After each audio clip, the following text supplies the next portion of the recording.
Good morning. Today is Sunday, April 21st, 2024.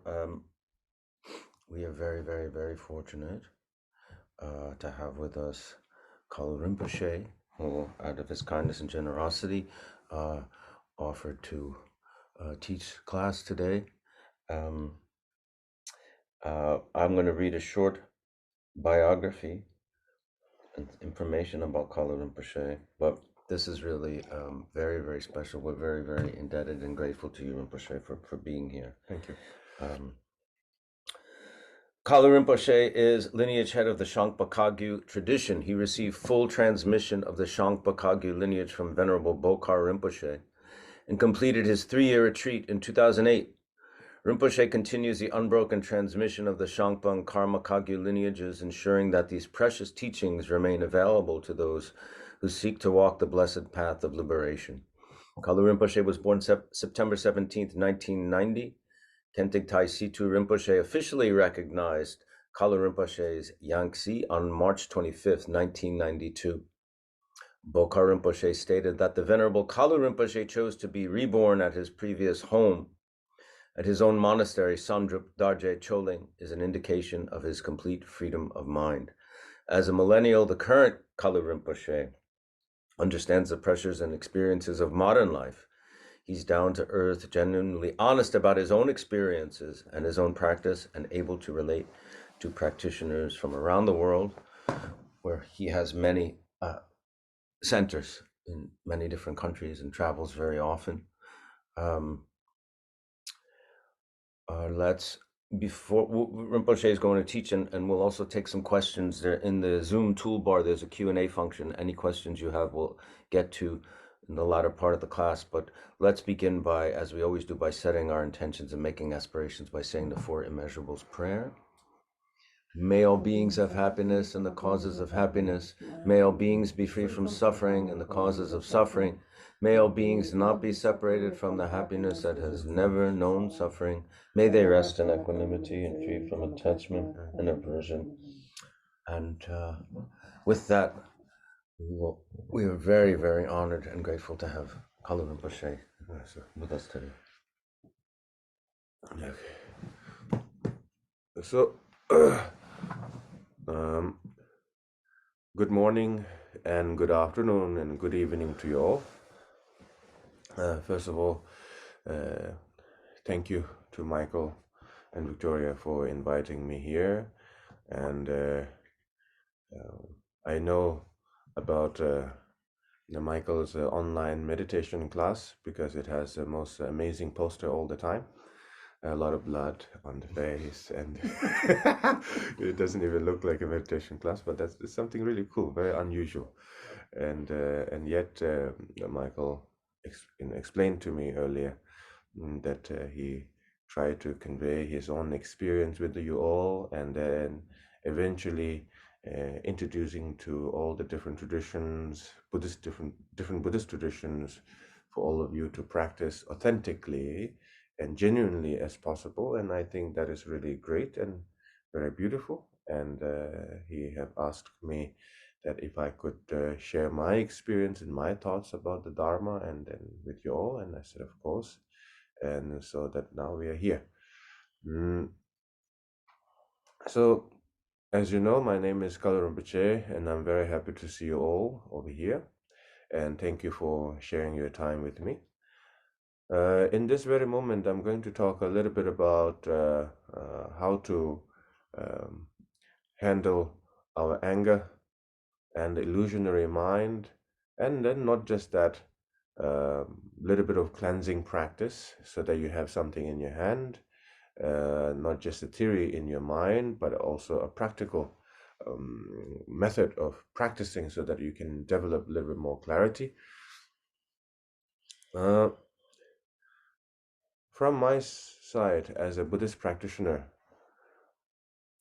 it's as a human being, we are born with so much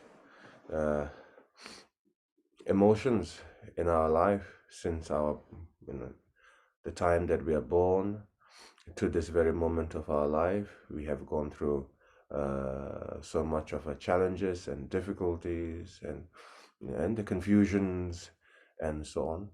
But eventually, as a human being, we need to develop some form of clarity in our life. And the clarity in our life does not combine with egoistic attitude, but rather seeing what it is, all our different stages of emotion, we need to examine a little bit more clearly. And also, as a human being and as a sentient being, we all want to be happy. We all want to be in peace, regardless of different faiths in this world that we believe in, or no faith whatsoever.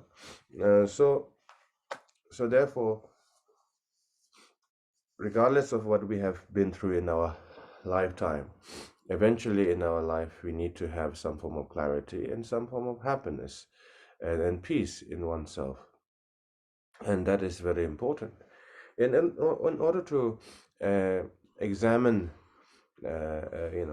how to develop a sense of happiness and peace, the only way to do it, from my understanding, is a little bit of meditation.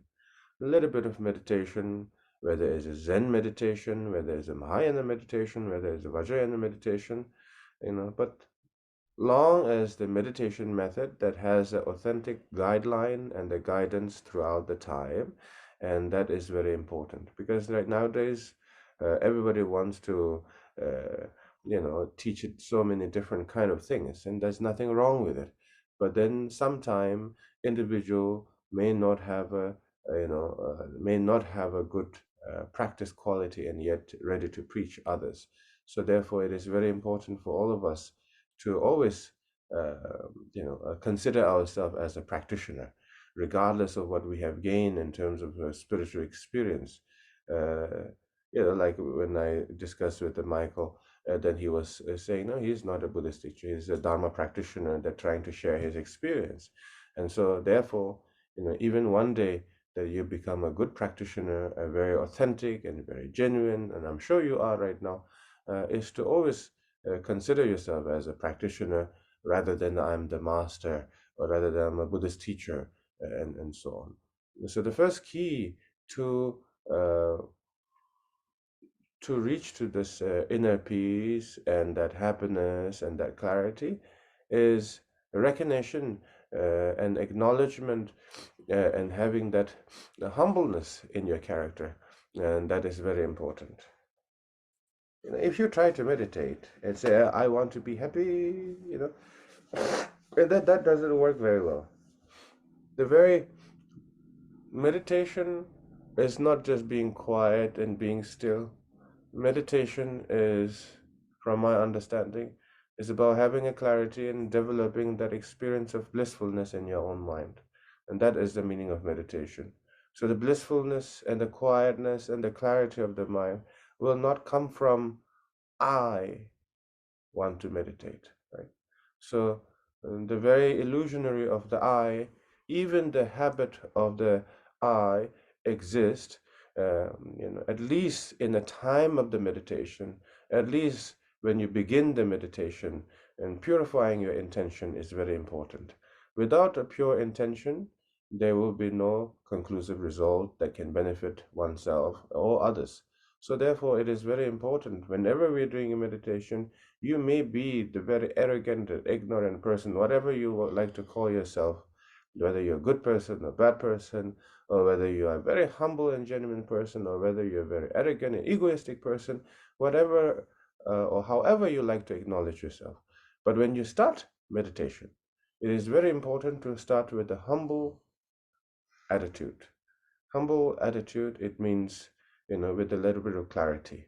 When you have no clarity, there's no humbleness. So when you have a bit of clarity, you have it, you have the perception of your oneself with a greater depth. So therefore, humbleness is very important. And then, in order to keep your mind still, to have a how to say extension of your concentration, and in order to expand your concentration, you need to put your mind still. But then again, in order to put your mind still, you cannot forcefully say, I need to concentrate. That also doesn't work. The only way that brings the concentration together and to develop that awareness, the only solution, from my understanding, is to reflect the meaning of impermanence. When you reflect the meaning of impermanence sincerely, and then the mind comes to where it should be, it will land where it will land. It's a bit like this small example, right? When you have a boat, when you have a boat, and then you have a bird, and then when you let go of the bird, when the bird cannot find any island to land on any trees to land on, eventually the bird will come back to its boat and then land on its boat, right?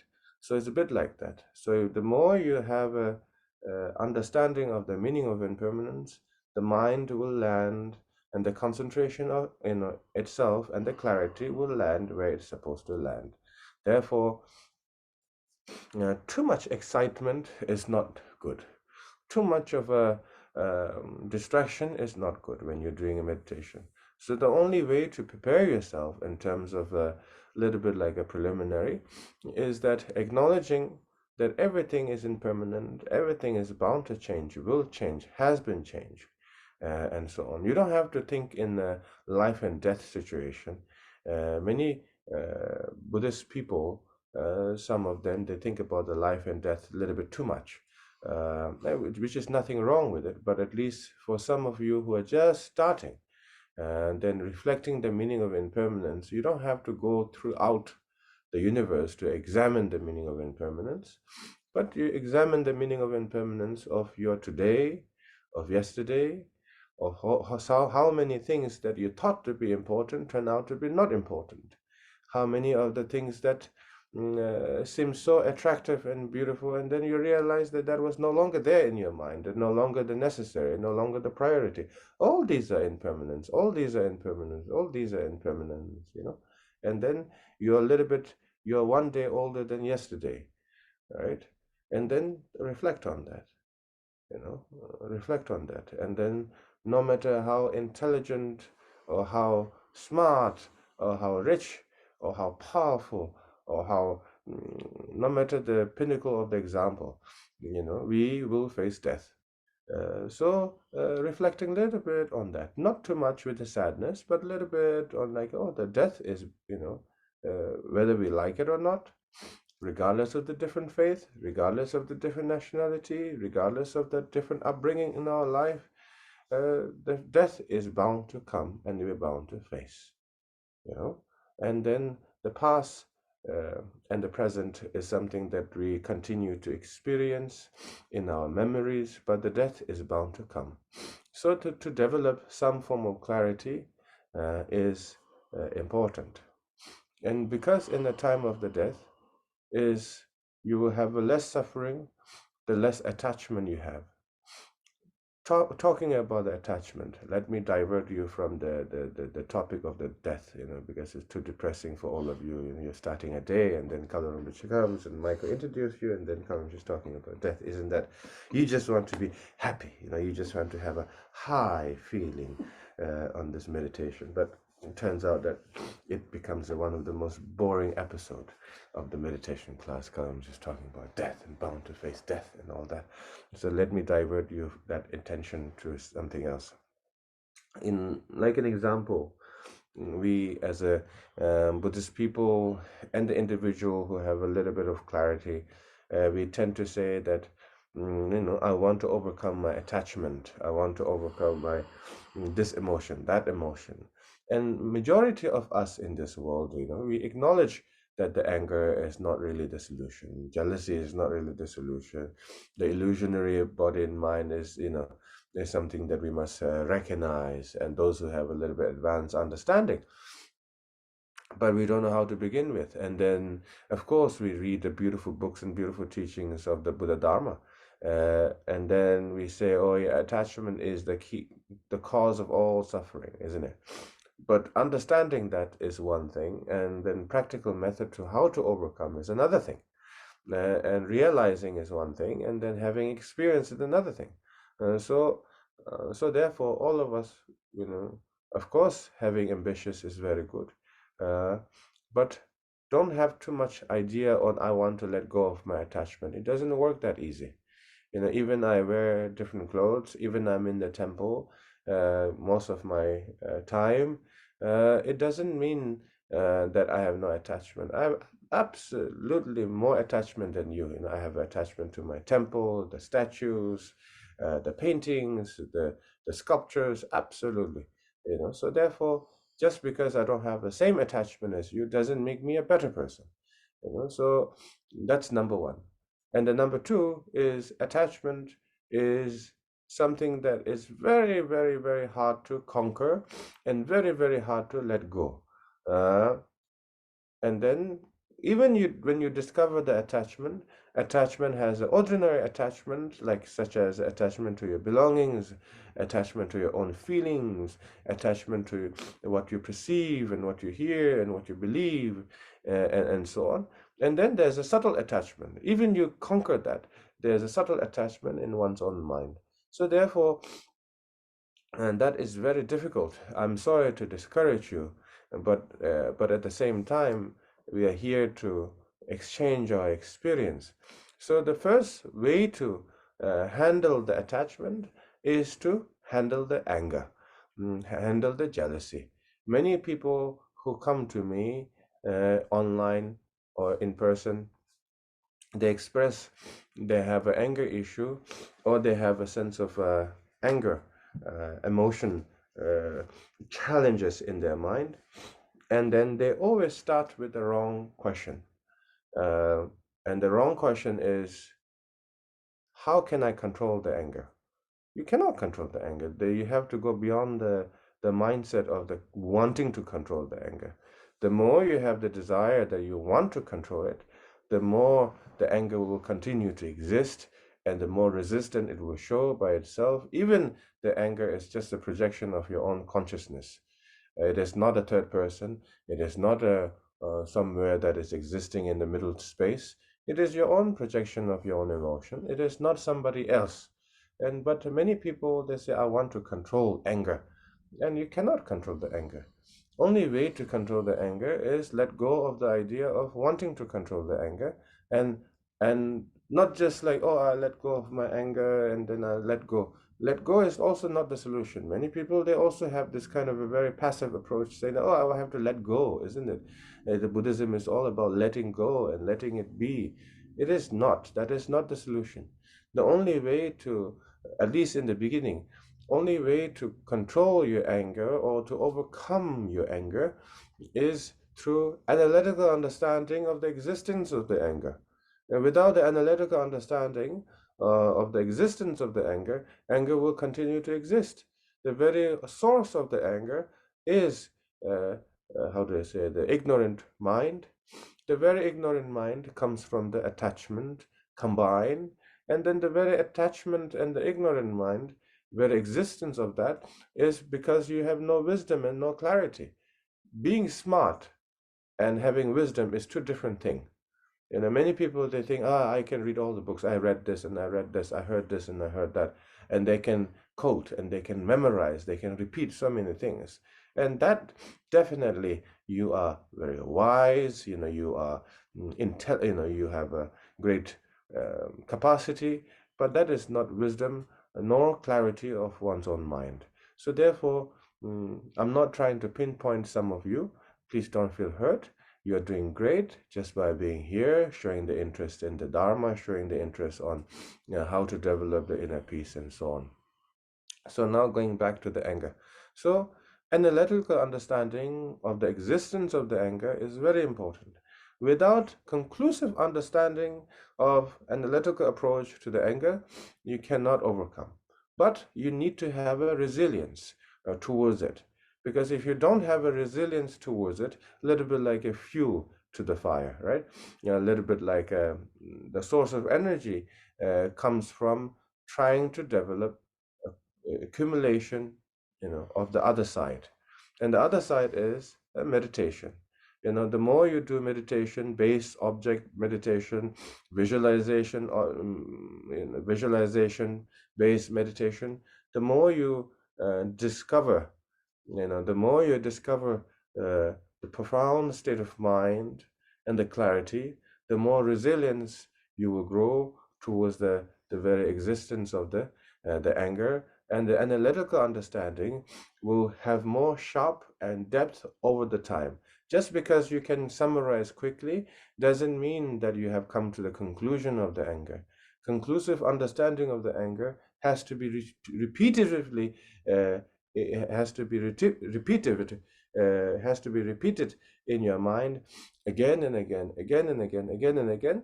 And then as your practice, as your meditation progress over the time, the less conclusive answer you need to have towards the very existence of the anger. The more you practice over the time, the anger in the beginning, you have to answer, you have to question a lot of things and justification and the existence of the anger. You have to examine a lot of things in order to let go, in order to let it be. But then it will bounce back again and again, again and again. And then, but if you continue with your meditation practice or the visualization practice or object-based practice, or like if you do a breathing yoga, like an example, individual who have gone through so much suffering and happiness, any animals, any sentient being, obviously they will choose uh, happiness and peace, isn't it? All the sentient being would rather choose the true meaning of happiness. But the problem with us is that we never experience the true meaning of happiness to begin with. And that's why we always come somewhere in the middle ground, assuming that is a definition of happiness, and then we bounce back to the miserable suffering and the cycle of suffering. So the more you discover more than the middle ground, but rather the real joy and the bliss of the meditation and the practice, and naturally it will have an effect on your clingingness towards your anger, towards your jealousy. And that you come to a conclusion, oh, that is a projection of my mind, that is an illusion of my mind. You come to that conclusion. But it doesn't mean that you become a delusional either. Some people, they think that having that realization and understanding makes you delusional. You have to fight for it. You have to do this. You have the right to do this and that. And so we have so many different ideas to it. But at least from my understanding, we need to discover first what is the meaning of bliss first, and a little bit of meditation, a little bit of yoga and breathing meditation and practice. Then once you discover that, naturally, the very existence of the anger, the very strength of the anger will reduce over the time. First, it starts with the analytical approach. Then it comes to just simply seeing the very existence of the anger. And then over the time, as you practice, the very existence of the anger will just become a few seconds or even a less than second. You no longer need analytical understanding or acknowledgement or trying to let go. That will dissolve by itself.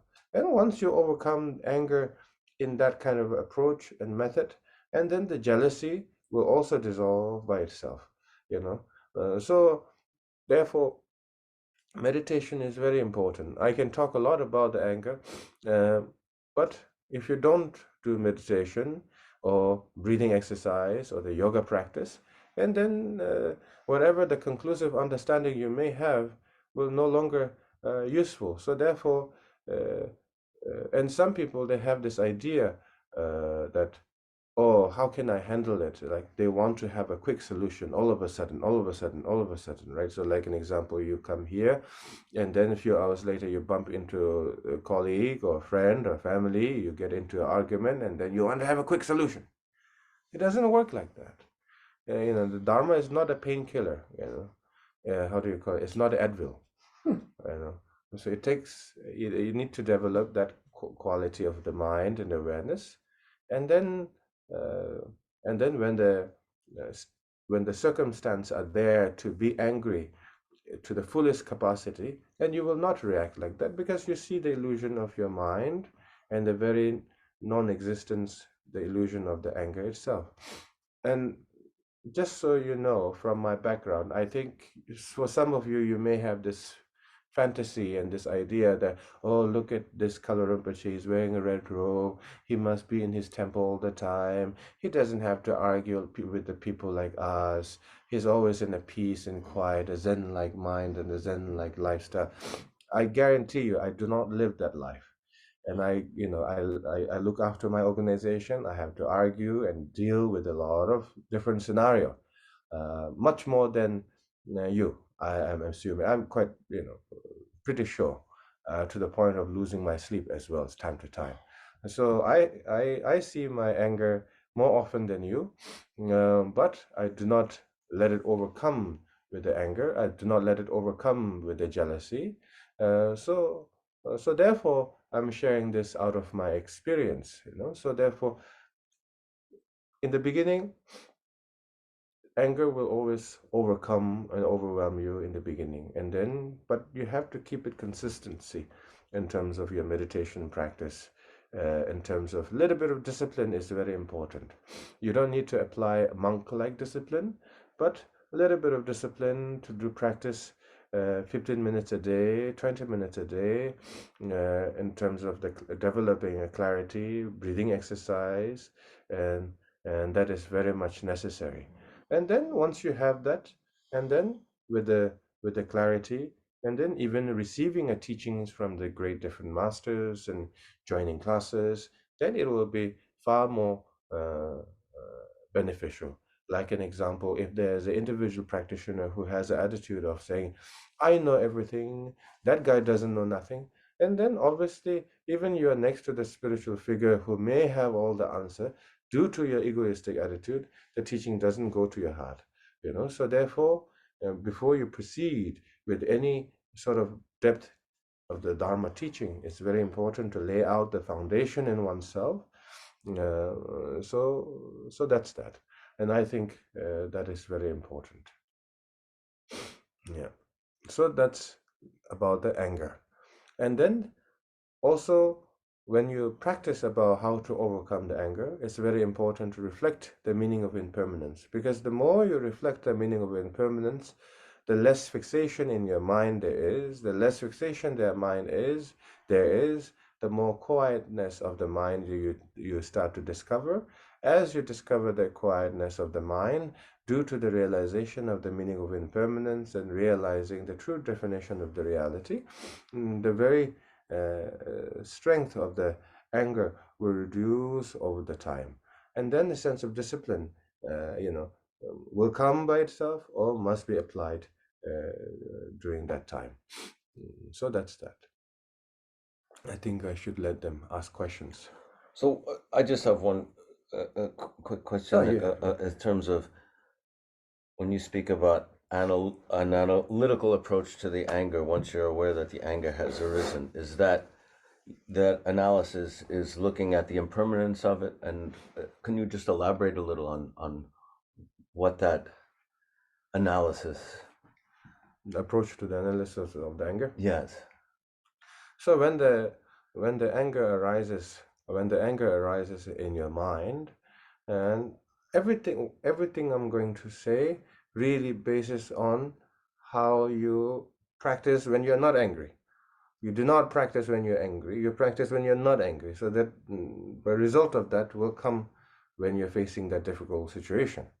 So the analysis is that, when the anger is risen, and you need to have that clarity, right? Because most of us, we say, I am angry at you, I am angry at her, I'm angry at you, and then we project the idea that anger is caused by that person. If the anger is caused by that person, the anger has to appear from that person and transmit to you. Now let's break it down. Where did that anger appear from that person? Did it came from their voice? Did it came from their heart? Did it came from their mind? And if that came from their heart or their mind or the air that they breathe, where is it exactly? Can you examine that? And if you break down to the micro level, it doesn't really exist from that person, and then it exists within you. right? So you come to that conclusion. It exists within you. So now you say, well, now if the anger exists within you, now where is it, anger within me? So as you examine, is it the air that I breathe? Is it the object that I see? Is it myself that I am anger? As you examine oneself, that where is the anger, you come to a conclusion that anger doesn't exist. So as you come to the conclusion of the anger doesn't exist, then your mind goes to sense of a little bit of quietness, and that's how you analyze. But that sharpness of the mind really comes back to how you handle yourself when you're not angry. If you're just going full crazy when you're not angry, and then expecting that, oh, somehow I'm a Buddhist practitioner, so I should be handling anger better, that is just egoistic approach. So analytical understanding comes down to that, whether it exists in between or in that person or within me. But if you come to a conclusion the anger is caused by this and that, and examine the very thing that you believe is caused by it, right? So you examine the cause of the anger. As you examine the cause of the anger, you come to the conclusion anger is neither there or here or there. So then you come to kind of uh, like a little child, who understand a little bit of happiness and joy, but doesn't know how to describe it. That's very clear. And you can apply that to jealousy and grasping desire and pride and all those negative emotions, the same type of analysis. Yes. So like in the pride and the grasping attitude, and then lust, grasping, and the attachment is very difficult, and because attachment is a little bit like the last boss, of the movie.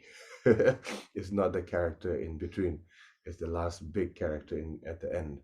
So the more you overcome these subtle negative emotions, and then even the negative emotions, the idea of oh, this is so negative, right? The negative emotion, that idea also have to let it go, right? Many people, we believe I have anger, so therefore the anger is very bad.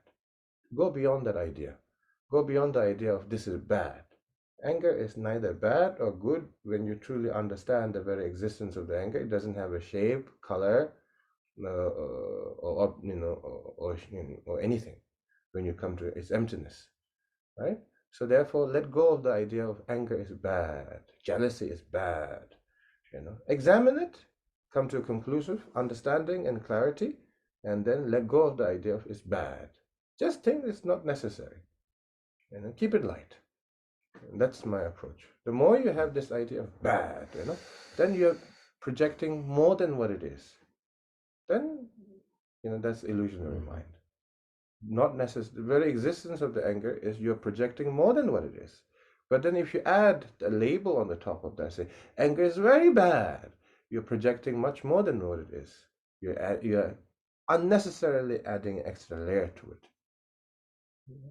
That's very clear. Thank you, Rinpoche. We'll open up for some questions unless you... Yes, please. Okay. So, we want to answer some questions. Can you explain impermanence again? Impermanence.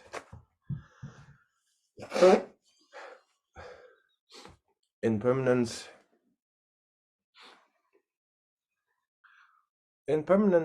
there's nothing to explain about the impermanence if you don't have a clarity in one's own mind. If you have a clarity in one's own mind, then you understand that everything is precious. Thinking that everything is impermanent is not the solution. It's just a reflection, Thinking that everything is precious, that sense of awareness, that is important, because majority of us, of course, we go to work, of course, we look after our family, and of course, we have so much responsibility.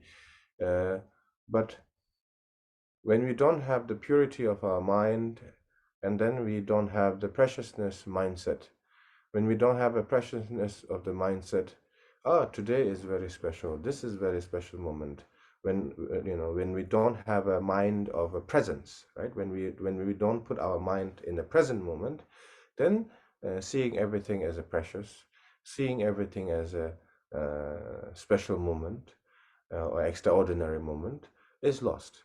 And when that is lost, you cannot connect with the universal truth or the teachings of the Buddha. So therefore, only thinking impermanence is not helpful. By thinking the meaning of impermanence, you should reflect back towards the truth, and that is the life is precious, it's rare, everything that I'm experiencing is special, and then that special, what I meant special is, keeping your mind present. When your mind is present, then you are immune to the illusionary mind, and everything is precious. And then when you receive a teachings, that teaching is very special. When you practice, the practice is very special. So that's that. So only thinking in meaning of impermanence is not useful, but how you reflect from it makes the difference. So, like an example, the meaning of impermanence. So many in the traditional teachings, it says so many people who have walked on this earth have already passed, and the people who I've known since I was a kid, those are old, those are young, all have been passed, and then also myself. One day I am bound to face death, and so on. So that is a very traditional explanation of the meaning of impermanence. But only thinking about that really doesn't help. How you progress from it makes that makes the difference. Thank you very much. Thank you for this session and the lessons. Peace, Nancy from Oregon. Thank you, Rinpoche. Will you please expand on the concept of a little bit of discipline? A little bit of discipline. The concept of discipline. The idea of the discipline from my side, it comes from an individual who has awareness of their senses. Many of us, when we think about the discipline, we think of it as going to a military camp, like a spiritual military camp. Like, you are not allowed to do this, you are not allowed to do that, because you're a Buddhist practitioner. You cannot think like that, you cannot behave like that.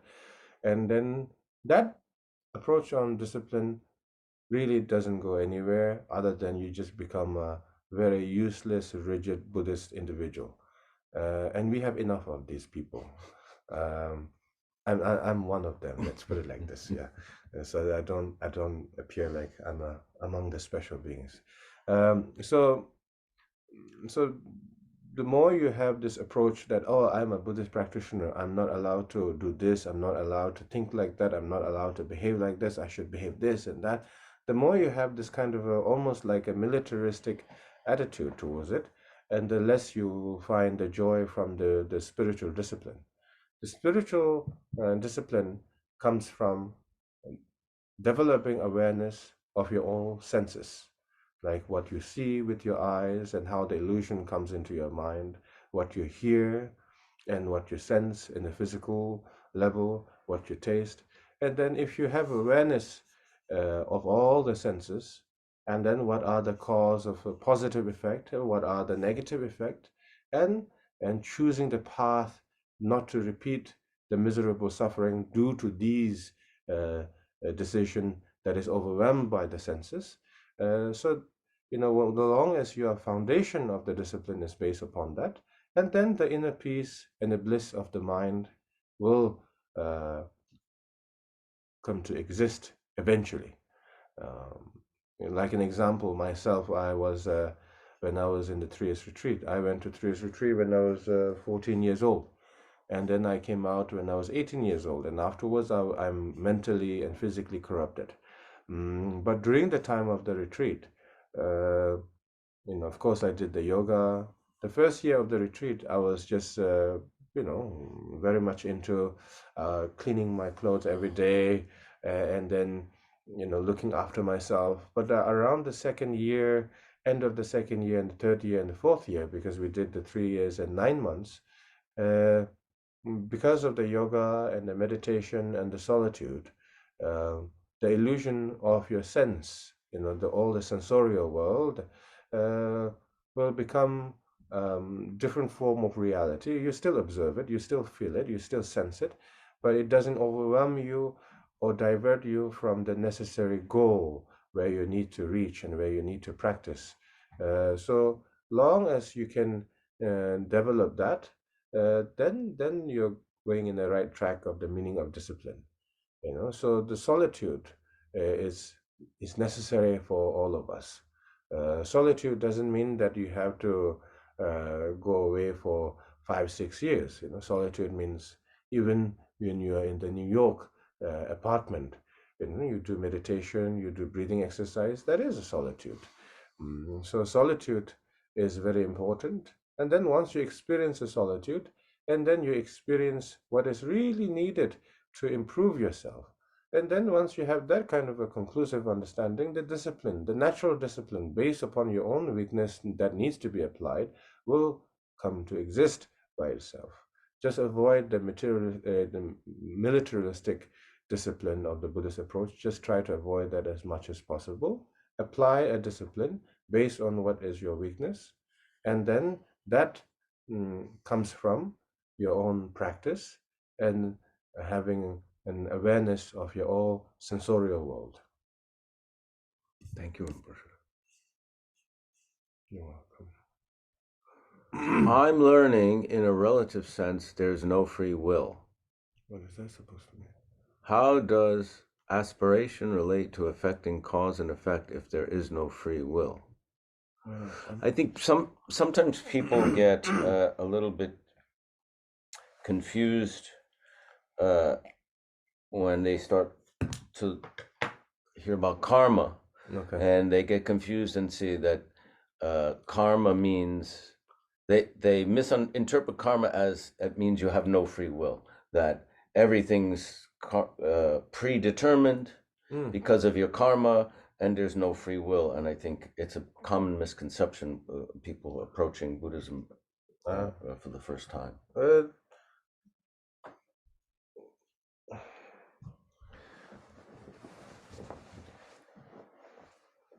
Until you reach to the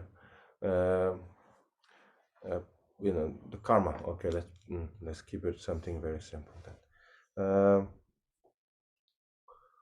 In Tibetan wording, we say that in Tibetan text, we say in the preliminary teaching, chebe lenam chimese, mache letam temese, lenam pewa jutanche.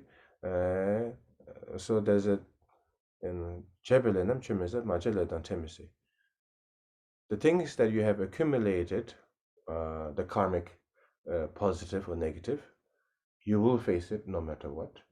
And then the one, the one that you have not accumulated in terms of negative or positive, you don't have to face it. Now, that's a one explanation. And then all of us, we are bound to face our negative and the positive karma. But then if you practice Dharma, and then even karmically there, then you are bound to overcome more swiftly. So that's why the Dharma is very important. That's why the practice is very important. Like an example, there's a one story. There's a one story that Shariputra, one of the student of the Buddha, Shakyamuni, his mother is not a Buddhist practitioner at all, and but she loves her son very much. And then her son said, when you go out of the house, you have to ring the bell and say Om Mani Padme Hum. And when you enter the house, you have to say Om Mani Padme Hum each time. Whoever comes outside greeting guests, whenever you're coming inside, you have to keep that habit if you really love your son. And of course, with the love to her son, she did that. And then afterwards, when she passed away, she was born in hell. And then as she was born in hell, she was barbecued, with a big stewing. How do you call it? She's been, how do you call it? A bit like a soup, right? There's a countless of the sentient beings, and then there's a bit like a soup. Stirring with a big spoon. And she's among all the sentient beings that is suffering within it.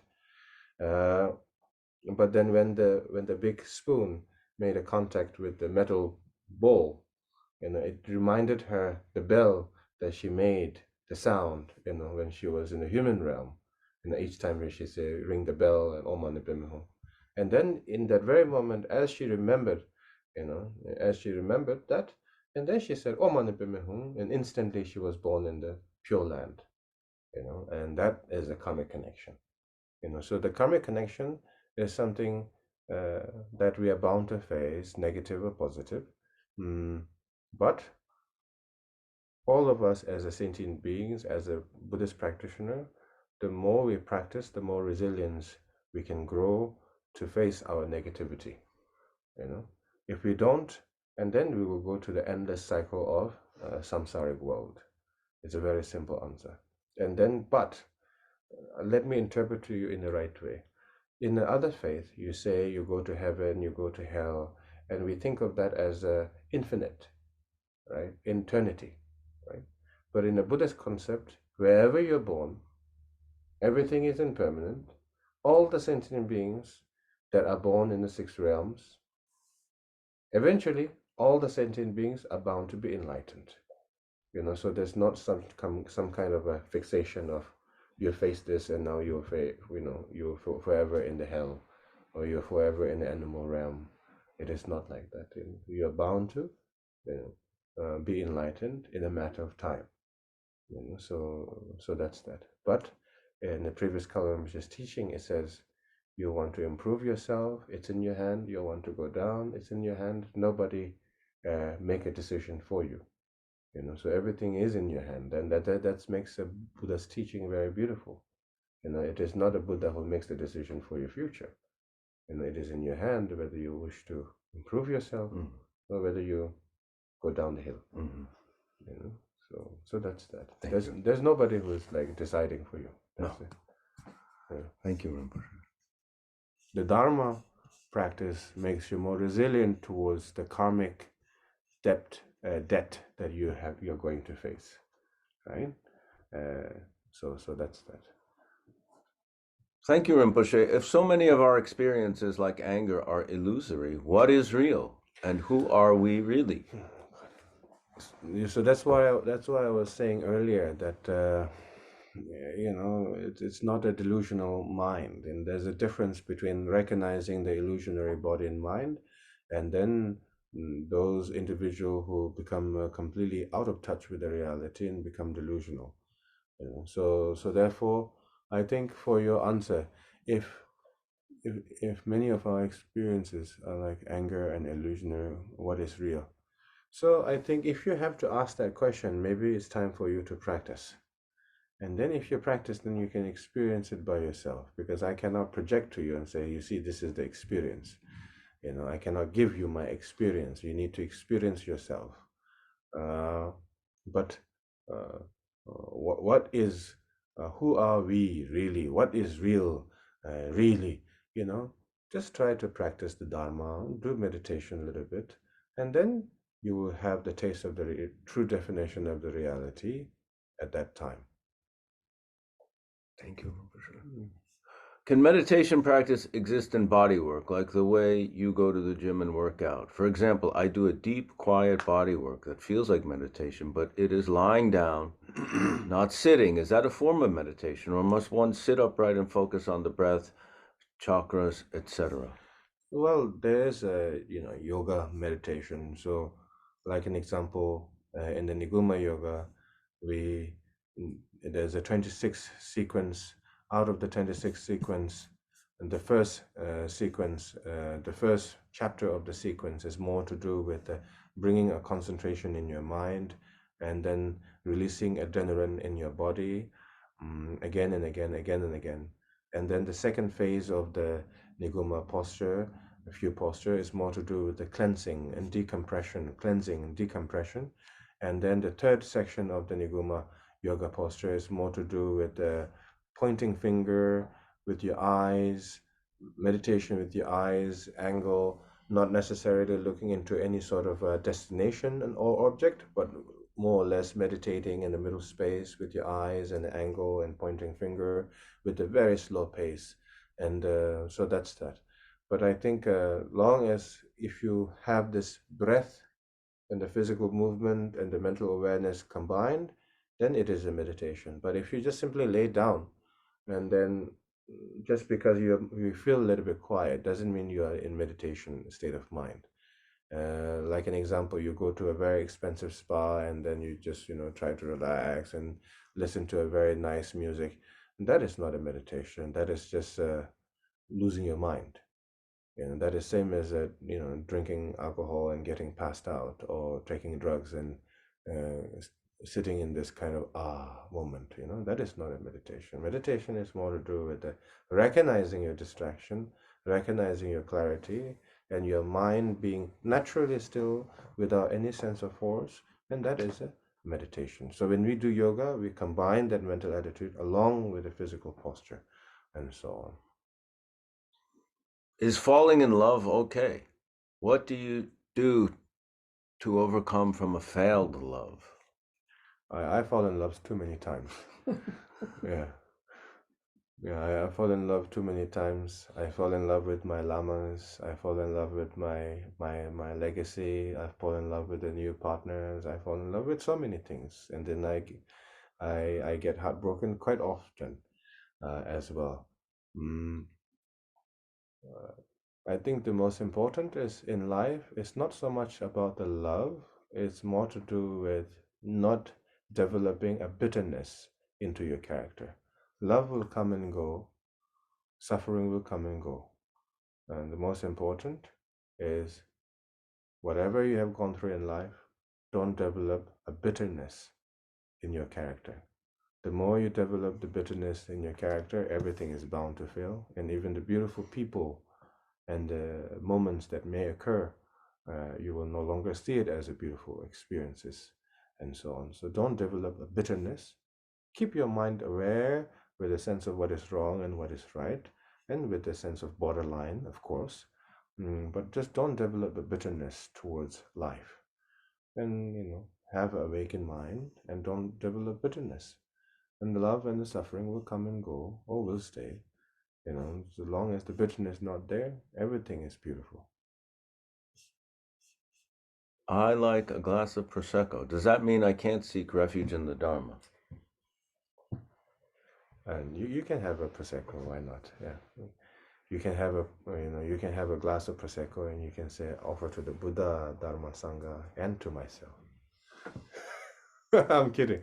Of course you can. You can enjoy life a little bit, and then of course you take a refuge to the Buddha, Dharma, Sangha. Why not? Yeah, just don't lose your mind towards it. That's all. This is a question people ask kind of often. In what way could meditation help during the process of grieving? Well, Process of grieving. You see, um, I share this story with other people as well. How do you overcome your grief? Uh, Grief can come to you in a different aspect. Like an example, um, for many people, they grieve for many, many years. For some people, they don't grieve so much because the other person they love the most is like kind of age already. So even there's a grief, there's not so much of a pain. So, like an example, I lost my late father when I was 7 years old, and then he had a stroke. I was with him in the car, and I saw him passed away, and so on. And before he passed away, he asked me, Rinpoche, can you give me a blessing with the Buddha statue? And then I said, of course. I offered him a blessing, and he was happy. And then he went in the back seat, and then probably like 45 minutes later, he passed away. And then my mother was driving the car, and then she drove very fast, and we went to the hospitals and things like that. And then the doctor saying it's too late, we can't do anything. He had a stroke and so on.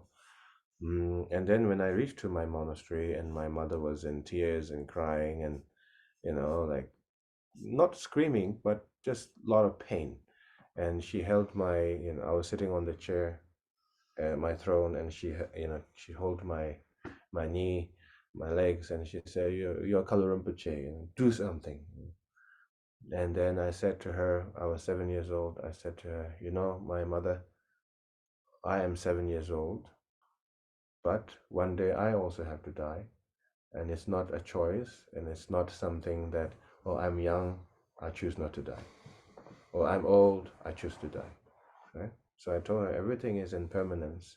As much as you love, you know, my father, and I love my father, this is still impermanence, and accept the impermanence. And that's what I told her. And yeah, but it doesn't mean that I'm not grateful to my father. You know, I'm very grateful. The more after the 3 years retreat, you know, I look after my organization. Some of the organization are a little bit corrupted, and some organization trying to be independent. Some organization reconciliation with me.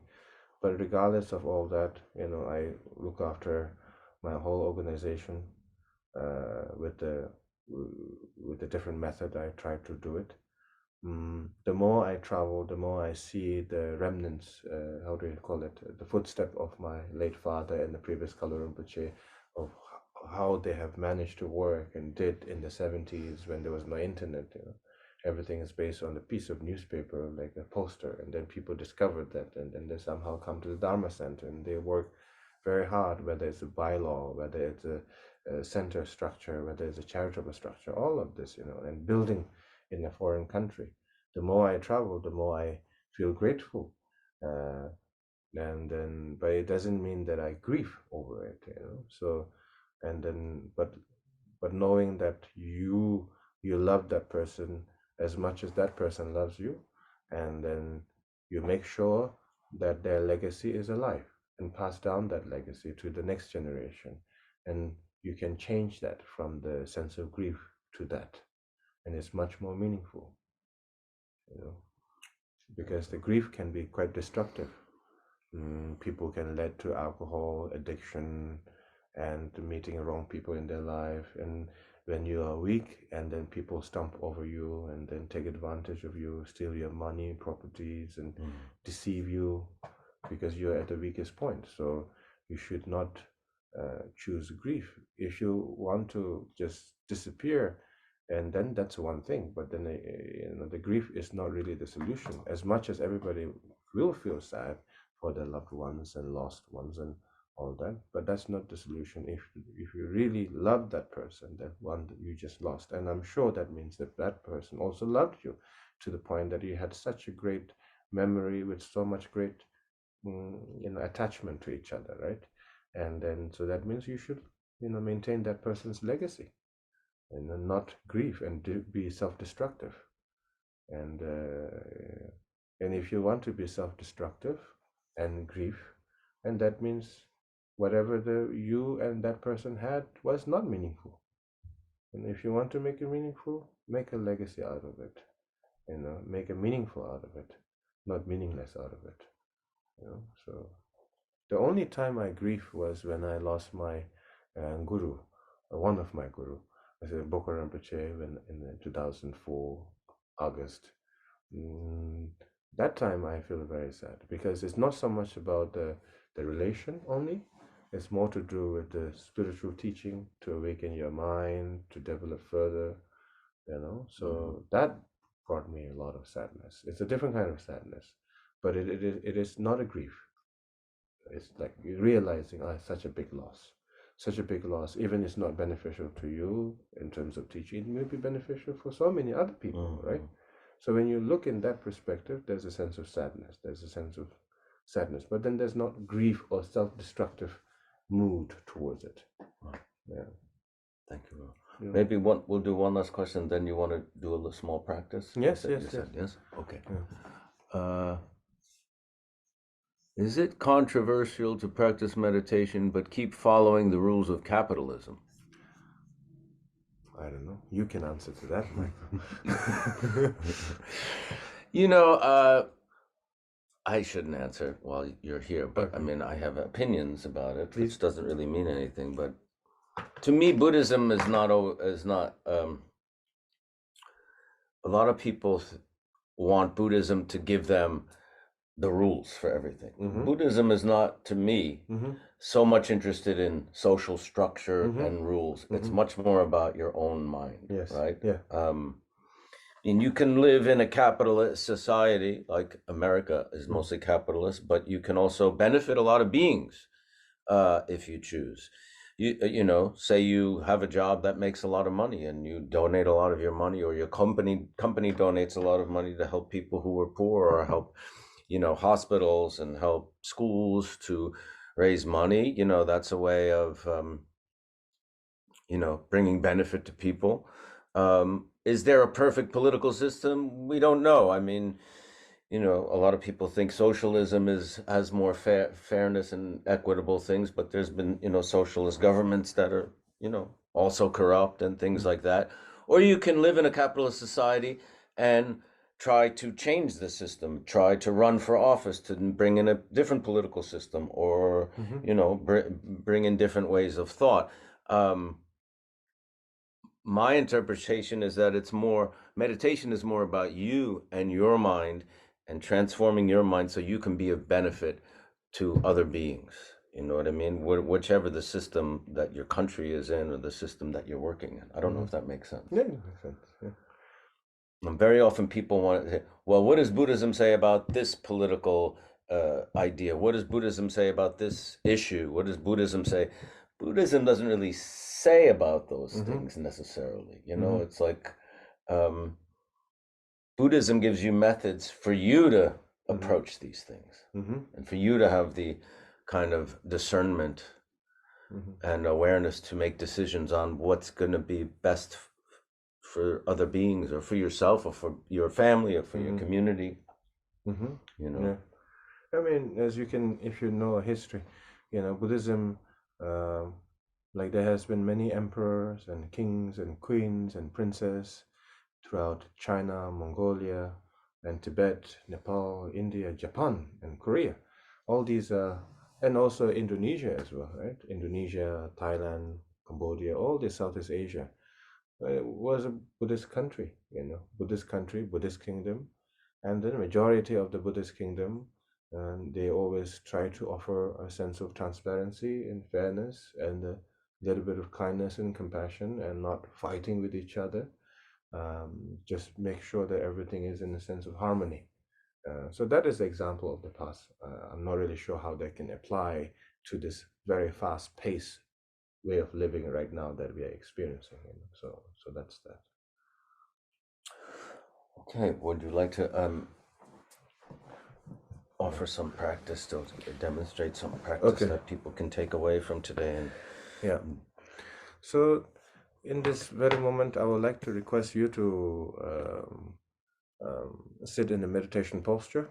If you don't know what meditation posture is, you know, it's more like sitting across leg. And if that is too difficult for you, and just sit on the sofa or the chair, just make sure your back is upright, not, you know, bent. Because there's a saying in the teaching, they say if you keep your body straight, and then the channel within your body is more straight, and then if the channel within your body is more straight, and then the air you breathe is more straight, and if the air that you breathe is more straight and more accessible throughout the body, and then your mind becomes more naturally calm and clear. So now that as a foundation being in place, and then uh, what I'm going to teach you here as a visualization is 1,100 years of history in terms of transmission and teachings. And this origin comes from the Niguma. She is a great enlightened being, seen as a 10th level of Bodhisattva Dakini. It's like equal to the Buddha. And then in her teachings, there's a visualization of the A. If you understand the Tibetan letter R, you visualize the R. And then if you don't know how the Tibetan word set in the character looks like, and then you visualize just a letter A and H, R. So you visualize tetrahedron within your crown. The crown means your head. You know, the details of the tetrahedron has to be see-through, white, bright light, refined, and 3 point, 1 point over here, 1 point over here, 1 point over here, 1 point over here. And then in the center of that, you visualize the character R, AH. or the Tibetan letter A. As you visualize that and focus on that a little bit, with a bit of intense attitude towards it. And then after a few minutes of intense attitude towards it, and then you try to relax your mind a little bit. As you relax your mind a little bit, but still maintaining your awareness of your visualization of the R letter and the tetrahedron, and then you say,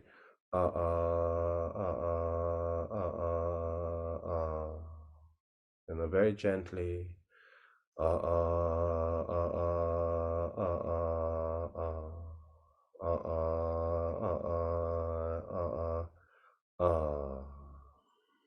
and then think that there has been nectar filled, nectar and the radiance combined.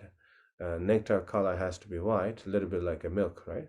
So, and then fill the tetrahedron, and then overflowing the tetrahedron, and cleanse internal of your body all the negative emotions, all the sickness and disease and sufferings.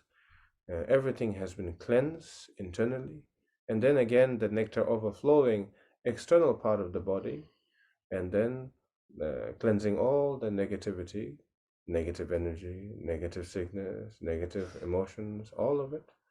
And then just chant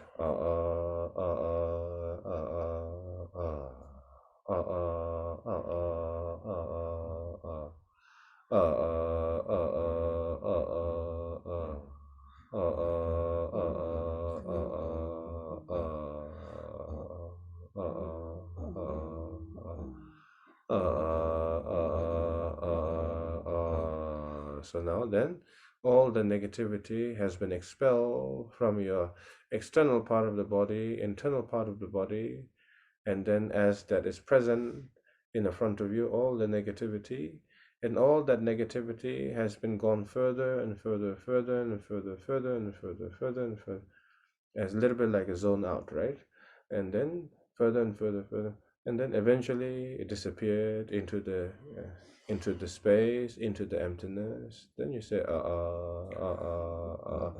visualizing your all internal part of the body with the radiance, with the, almost like a see-through appearance.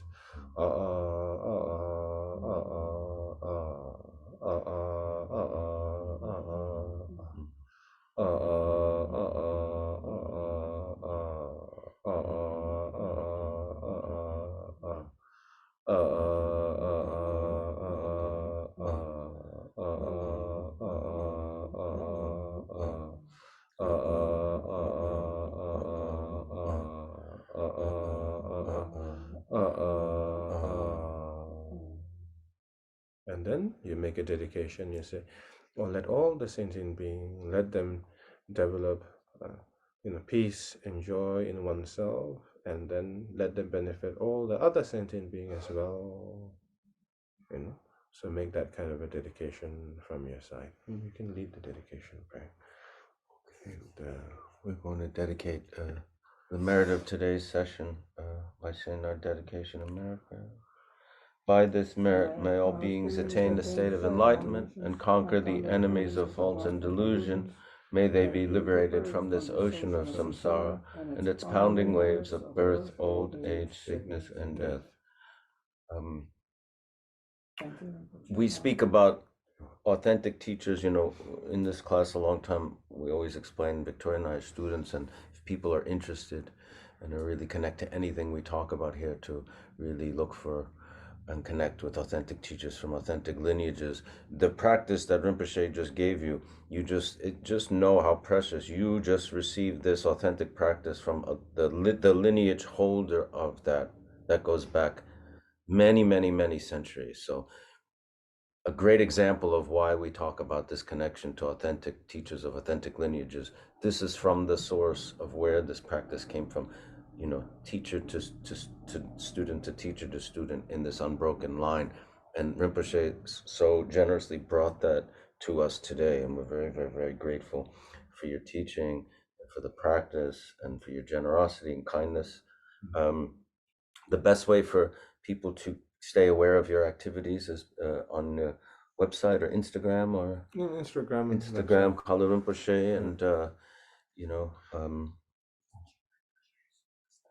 the Wisdom Academy. If you Google Wisdom Academy, Rinpoche has a course online that's available for people.